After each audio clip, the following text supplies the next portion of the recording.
ആധുനിക ഇന്ത്യയുടെ ശില്പി എന്ന് വിശേഷിപ്പിക്കുന്ന ഇന്ത്യയുടെ ആദ്യത്തെ പ്രധാനമന്ത്രിയാണ് ജവഹർലാൽ നെഹ്റു.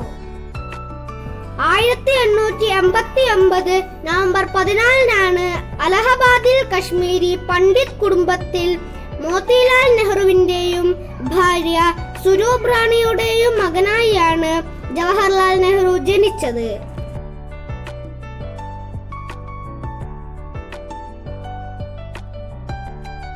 മൂന്ന് മക്കളിൽ മുതിർന്ന ആളായിരുന്നു നെഹ്റു. മോത്തിലാൽ തന്റെ മക്കൾക്ക് നല്ല വിദ്യാഭ്യാസം നൽകുന്നതിൽ ശ്രദ്ധിച്ചിരുന്നു. അധ്യാപകനെ വീട്ടിൽ വരുത്തിയാണ് തന്റെ മക്കളെ വിദ്യ അഭ്യസിപ്പിച്ചിരുന്നത്. 13-ാം വയസ്സിൽ കുടുംബ സുഹൃത്തായ ആനി ബസന്റെ കൂടെ തിയോസഫിക്കൽ സൊസൈറ്റിയിൽ നെഹ്റു അംഗമായി.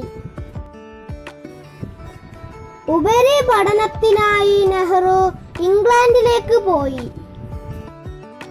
ഈ കാലഘട്ടത്തിൽ ലോകപ്രശസ്തരായ എഴുത്തുകാരുടെ കൃതികളിൽ അദ്ദേഹം ആകൃഷ്ടനായി. ബർണാക്ഷ്യ, എച്ച്.ജി. വെൽസ്, റസൽ തുടങ്ങിയവരുടെ രചനകൾ നെഹ്റുവിൻ രാഷ്ട്രീയത്തെ കുറിച്ചും സാമ്പത്തിക ശാസ്ത്രത്തെ കുറിച്ചും ഉള്ള ചിന്തകളുടെ വിത്തുകൾ പാകി. പിന്നീട് 2 കൊല്ലക്കാലം നിയമപഠനം പൂർത്തിയാക്കി നെഹ്റു 1912 ഇന്ത്യയിൽ മടങ്ങിയെത്തി. 1916 ലക്നൗ കോൺഗ്രസ് സമ്മേളനത്തിൽ വെച്ച് ആദ്യമായി ഗാന്ധിജിയെ കണ്ടുമുട്ടി. 1929 കോൺഗ്രസ് പ്രസിഡന്റായി തിരഞ്ഞെടുക്കപ്പെട്ടു.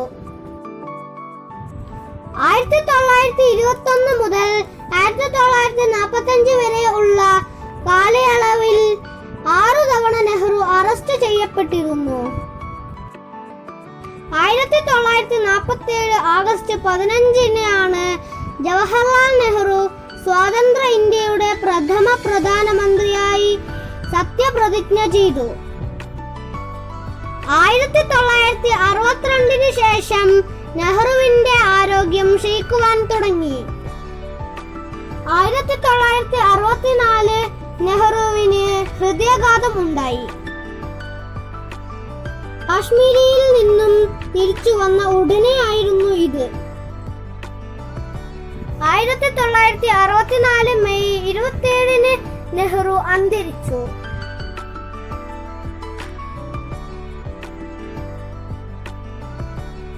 നെഹ്റുവിനെ കുറിച്ചുള്ള ഈ വീഡിയോ ഇവിടെ അവസാനിക്കുന്നു. നെക്സ്റ്റ് വീഡിയോയുമായി ഞാൻ വരുന്നത് വരെ ബൈ ബൈ.